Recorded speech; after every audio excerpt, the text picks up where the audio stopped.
Hello everyone, welcome back to my channel stenography with Shalu. तो जैसे कि मैंने आपको बताया था कि आज से मैं शॉर्ट हैंड सिखाना स्टार्ट कर रही हूँ अपने इस चैनल के माध्यम से। तो आज हम सबसे पहले स्ट्रोक बनाना सीखेंगे। पहला स्ट्रोक, इसमें एक चीज़ ध्यान रखनी है आप लोगों को कि हमें जो पेंसिल लेनी है वो शॉर्ट हैंड पेंसिल लेनी है।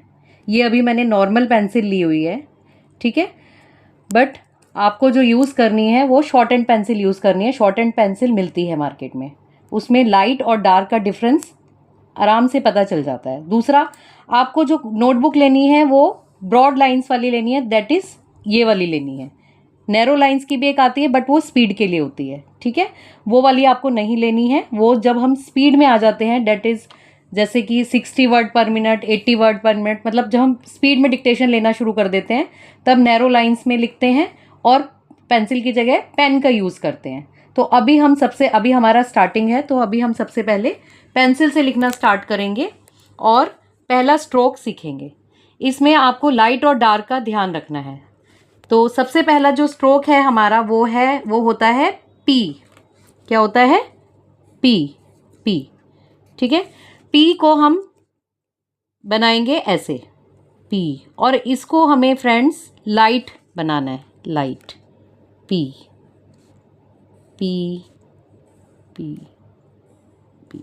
जैसे जैसे आप बनाएंगे, जैसे जैसे प्रैक्टिस करेंगे, वैसे वैसे आपकी लाइन जो है ठीक बनने लगेगी। हो सकता है शुरू शुरू में आपको एकदम सही पी की जो आउटलाइन है वो ठीक ना बने, बट घबराना नहीं है, आराम आराम से उसको लाइट हाथों से बनाना है। पी की तरह ही हमारी सेकंड जो आउटलाइन होती है वो होती है बी। बी को भी सेम आउटलाइन बनेगी, बट डिफरेंस क्या होगा? पी हमारा लाइट होता है और बी हमारा डार्क होता है, ताकि हमें समझ में आ जाए कि हमने पी बनाया है कि बी बनाया है।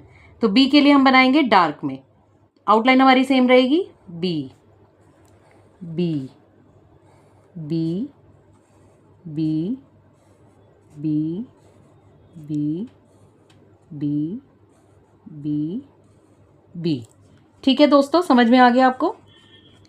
उसके बाद जो हमारी अगला जो स्ट्रोक होता है वो होता है टी।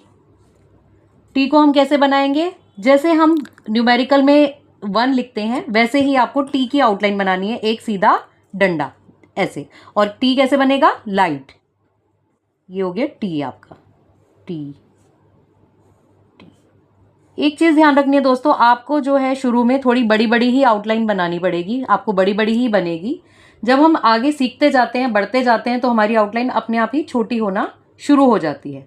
तो अभी आपको लगेगा कि ये क्या हम सीख रहे हैं, बच्चों की तरह लाइन डालना, लेकिन ये हमारी शॉर्ट हैंड का पहला जो है ये इसी तरीके से होता है।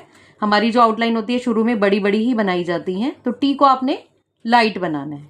उसके बाद टी की तरह ही सेम बनेगा डी। टी और डी में क्या डिफरेंस होगा? टी हमारा लाइट होगा और डी हमारा डार्क होगा। ठीक है दोस्तों, तो डी को हम डार्क बनाएंगे, डी डी।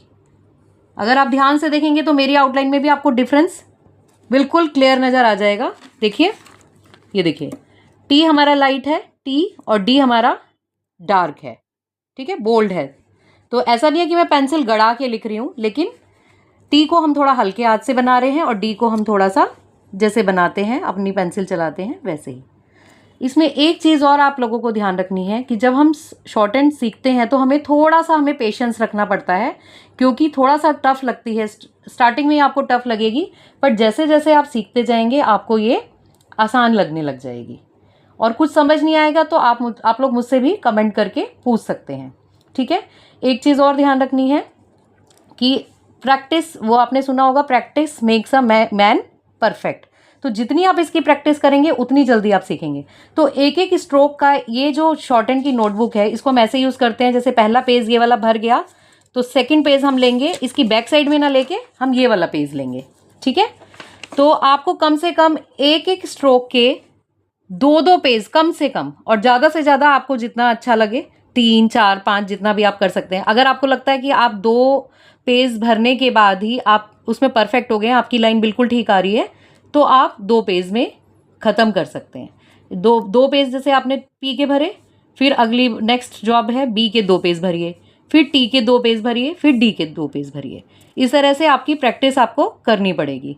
अगर आप शॉर्ट हैंड सीखना चाहते हैं तो आपको थोड़ा सा पेशेंस भी रखना पड़ेगा और आपको इस तरीके से प्रैक्टिस भी करनी पड़ेगी।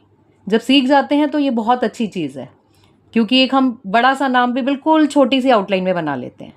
ठीक है फ्रेंड्स, तो इसमें अगर आपकी कोई भी क्वेरी हो, कोई क्वेश्चन हो, कुछ आपको समझ ना आ रहा हो, तो वो आप मुझे टेक्स्ट कर सकते हैं। और अगर वीडियो आपको अच्छी लग रही हो तो प्लीज़ उसको लाइक करिए, शेयर करिए और मेरे चैनल को सब्सक्राइब करिए। Thank you.